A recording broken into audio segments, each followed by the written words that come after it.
좋아하는 사람이 있으신가요? 어찌저찌 친구와 썸 그 사이 어디쯤 관계까지는 왔는데 크게 확신이 없는 애매한 상태라면 고민이 많으실 겁니다. 썸네일이 좀 남자같이 생겼지만 그래도 여자이기 때문에 좋아하는 남자라고 적었는데 남녀 모두에게 구별 없이 보탬이 될 만한 팁 하나 이야기 드리겠습니다. 오마르게삼. 흔히 우리는 두 사람이 가까워지려면 서로 마주한 채 알아가는 시간이 필요하다고 생각합니다. 밥, 커피, 술이 그 대표적인 형태겠죠. 서로 확실한 호감을 가지고 있다면 사실 뭘 먹든 뭘 하든 별 상관없을 겁니다. 상대가 나에게 확실한 호감이 없다면 이 형식에는 두 가지 문제가 있습니다. 첫째, 나는 긴장한 상태로 뚝딱거리며 좋아하는 티를 내기가 너무 쉽습니다. 상대도 날 좋아해야 그런 게 귀여워 보일 텐데 딱히 마음이 없으면 어설프고 자신감 없어 보이는 건 되게 별로일 수 있어요. 둘째로, 상대는 너무 평온한 심리 상태를 유지할 수 있다는 겁니다. 뻘하게 마주 앉아서 어떤 외부적인 방해도 받지 않고 나를 너무 이성적인 상태로 바라볼 수 있는 거죠. 애매한 나 하나만 그 사람 앞에 떡하니 앉혀놓고 시간을 보낸다고 해서 별 생각 없던 사람이 나를 좋아하게 되는 게 아닙니다. 오히려 긴장되지 않는 시간 속에서 별로 안 좋아하는 상태가 굳어지기 쉽습니다. 물론 함께 하는 중에 뭘 전혀 안 먹을 수는 없겠죠. 다만 나를 어필해 보겠다고 거듭해서 커피, 밥, 술 코스를 밟으며 계속 마주 앉아 대화만 하는 식은 피하시는 게 좋습니다. 마주 앉아 얼굴만 보고 있어도 좋은 본인 마음은 알겠는데 전략적으로는 좋지 않다는 겁니다. 이렇게 정리해보면 방향이 좀 나옵니다. 어떻게 해야 할까요? 같이 있을 때 내가 정신을 못 차리는 건 어쩔 수 없는 것이고 이제 그 사람도 정신을 차릴 수 없게 해야 합니다. 평정심을 잃게 만들어야 해요. 다른 말로는 심박수를 평소같이 얌전히 뛰게 두면 안 됩니다. 여기까지 말하면 또 어떤 분들은 갑자기 안 입던 옷을 입거나 안 쓰던 말투를 쓰는 식으로 상대를 놀래켜 보려고 할 수도 있는데 97% 망합니다. 사람이 안 하던 짓을 하면 보통 이상해 보이지 근사해 보이지 않습니다. 본인이 뭘 하려고 하지 말고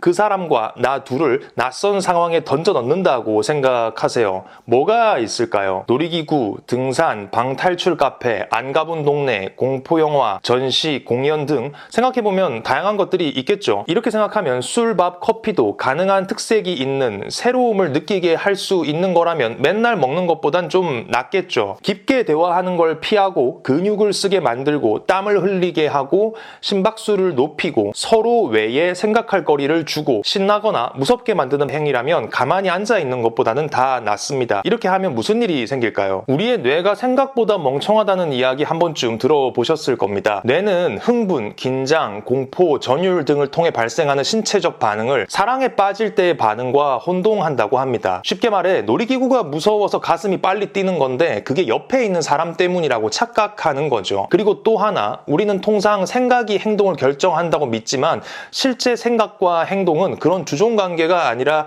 매우 상호적입니다. 왜 이런 예시가 떠올랐는지는 모르겠는데 이것보다 좋은 예는 없는 것 같아서 그냥 말할게요. 흥분해서 신음소리를 내기도 하지만 신음소리를 내다 보면 실제로 흥분이 되기도 한다는 겁니다. 네. 게다가 낯선 상황, 긴장이 필요한 순간에 사람은 자연히 옆에 함께 있는 사람과 심리적으로 연대하게 됩니다. 우리를 둘러싼 상황을 함께 풀어가는 동지라고 생각해요. 가까워지는 데 도움이 되겠죠. 오마르게삼. 그러니까 여러분, 좋아하는 사람의 신체와 정신을 안락하게 두지 말라는 겁니다. 나를 냉정하게 판별하는 시간을 뺏고 혼란 속에 빠뜨리세요. 이렇게 눈탱이 맞춰서 연애하면 나중에 문제 생길 수 있지 않을까 생각 드실 수도 있을 겁니다. 근데 이제야 정상적인 예시가 생각이 났는데 좋아해서 사귈 수도 있지만 사귄다고 정해지고 나면 그 사람이 좋아지기도 해요. 네, 가만히 있으면 죽도 밥도 안 될 텐데 일단 연애 문턱부터 넘기는 게 급하지 않을까 생각합니다. 좋은 생각거리가 되기를 바랍니다. 구독과 좋아요, 알림 설정은 제작에 큰 힘이 됩니다. 오늘은 여기까지 하겠습니다. 감사합니다. 안녕!